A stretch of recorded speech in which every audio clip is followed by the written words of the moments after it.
नमस्कार दर्शक बंधु जय ओढ़णी धारावाहिक आपण मैंने देखा पाइबे से कौन करते कि ज्योति जीवन को मारे को बसते आउे से कहे मुंड खराब हो कौन कर तुम आउे से जीवन कहे खाइबा खोजुली आ हाँ यहाँ मो घर यहाँ मो घर रोसे घर मुझे रोजगार करके सब जिन नहीं आसी जिते भोक हम मुझे खाईपारि ना खाईपारि ना भोक लगुला मत से खाइबा खोजुली जो तुम असुविधा कौन जाओ एठू जाओ जदि कहे हाथ सीना छाड़े जी आउे जीवन हठात हाथ छाड़देवे आउे जदि कहे हाथ छाड़बार ये कि बाग आउे जीवन कहे तुम कहल ना हाथ छाड़ापी छाड़देली आउे जदि कहे अच्छा अच्छा मुझे एवं शिखाऊँगी हाथ केमी छाड़ती मुझे तुमको शिखाऊँगी आउे से तावा धरिकी गोड़े आउे से जीवन कहे मु डरेनि सब किंतु मु भोकर अच्छी खाली एमती होची एपटे माँ ठाकुराणी शोथे और मीर रे कहीं जड़े ब्लड लिखिदे 20 वर्ष तले जहाँ होता ताहा पुणी थे घटवाक जाऊँगी माँ ठाकुराणी देखिए भावे किए लिखी सब कहार एत साहस है आउे ज्योति को कहे ठीक अच्छे मत भी मो ढंग सत बाहर कर उपाय जना अच्छी एपटे संध्या आसबे आ ज्योति के कहे आमर तो उपर भरोसा अच्छी ज्योति जया कहे हाँ ज्योति मु भी मो पुअर जीवन विपद पकई पारिनी अच्छा ज्योति तू खाली एतिकी कह आमको कौन करने को हम ज्योति कहे काली सबू सत समस्ते जानवे मो कथा समस्ते ध्यान दे शुणु आउे माँ ठाकुराणी किए अच्छे चिल्लैवा लगे आउे ज्योति आसबे आउे समस्ते आसबे ज्योति कहे कौन लिखाई 20 वर्ष तले जहाँ होता तार फल भोग पड़ो आ से दीज देखिकी माँ ठाकुराणी भी से डरी जाइए ज्योति कहे माँ ठाकुराणी कौन है आप ठीक अच्छा तो माँ ठाकुराणी 20 वर्ष तले जहाँ होता तार फल भोगवाक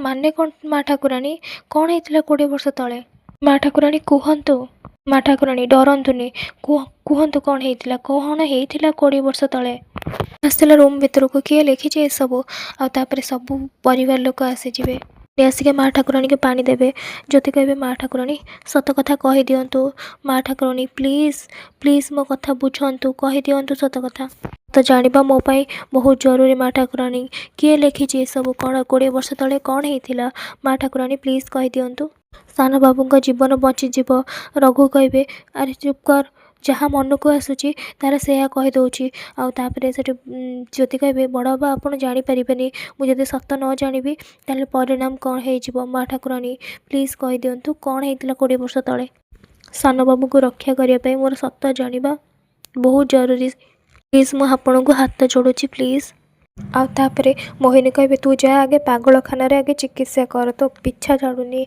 आउे मोहिनी तांको जबरदस्ती बाहर करदे आउे से ज्योति कहे खोड़ी मो हाथ छाड़ आउे से माँ ठाकुराणी पूरा थरवा लगे रूम को जाऊे से मोहिनी कहे बाट छाड़ू खोड़ी मत जानवा हम किए सब करुच्ची आउे मोहिनी कहे कौन तू चाहूचु ए सब जहाँ कि भी होना ना सब तोरी कृत कर्म जे सकाଳେ सिंहासन जालीदेवा को चेष्टा करूँ आउ एबे गोटे नुआ नाटक आरंभ करुचु नहीं ओ 24 घंटा भितर तते घर छाड़ी जावाक पड़ोनी से माँ लो माँ ज्योति कहे आपण को मो पर विश्वास नहीं ना हेले मो महादेव जानी मो भूल नुह ए सब मत सान बाबू को देखा हम सी मो पर विश्वास करेंगे आउे से जीवन को डाके से जीवन कहे छाड़ मो हाथ आउे से ज्योति कहे सान बाबू तुमको देखा बहुत जरूरी मुझे कहूँ ना चल मो सांगे आउे गोड़ खसीज और से जीवन को ऊपर बढ़ीजे आउे से पड़ी थे से मानसी आसवे मानसी ज्योति हाथ धरिकी उठेबे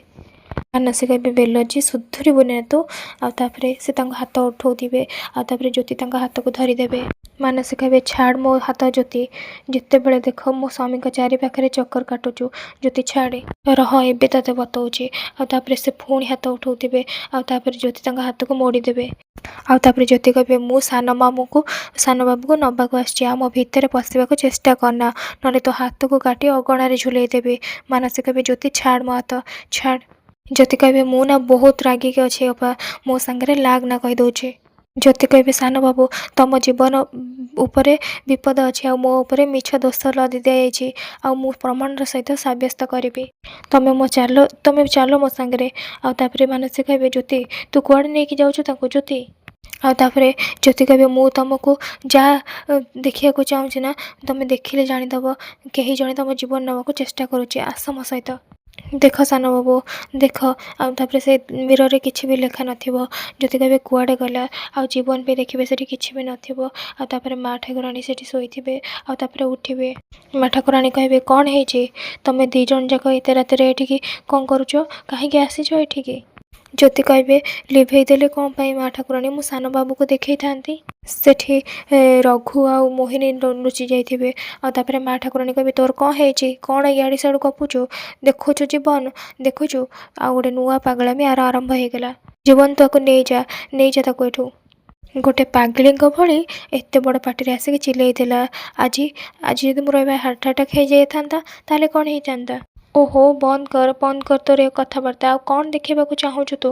କ'ଣଟା ଦେଖେଇବୁ ୟା ଭିତରେ ଦେଖା, କ'ଣଟା ଦେଖେଇବୁ? ଜ୍ୟୋତି କହିବେ ମା ଠାକୁରାଣୀ ଆପଣ ମିଛ କାହିଁ କହୁଛନ୍ତି? ବଡ଼ବାବୁ କୁଆଡ଼େ ଗଲେ?